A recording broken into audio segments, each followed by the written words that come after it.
L'évangile de Marc associe un événement emprunté à un univers biblique, l'irruption du royaume de Dieu en la personne d'un roi Messie. C'est Jésus lui-même qui relie l'un à l'autre ces deux éléments dans l'introduction à la seconde parabole. Ainsi est le royaume de Dieu comme un homme qui jette la semence sur la terre, Marc 4, 26. La même démarche revient au début de la troisième parabole. À quoi assimiler le royaume de Dieu? En quelle parabole allons-nous le poser? Comme une graine de moutarde, quand elle est semée en terre, Marc 4, 30. Raconter le processus de germination pour nourrir l'espérance messianique est un procédé assez courant dans la théologie royale d'Israël.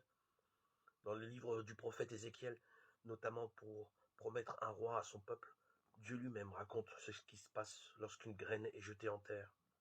Voici, je plante moi-même sur une montagne haute, surélevée d'Israël, un rameau tendre. Il portera des rameaux, produira du fruit, deviendra un cèdre magnifique. Toutes sortes d'oiseaux y demeureront. Ils demeureront à l'ombre de ses branches. Ézéchiel 17, 22, 23. L'histoire de germination est destinée à formuler un enseignement précis. Le roi Messie viendra aussi sûrement que la graine plantée en terre marche vers son fruit.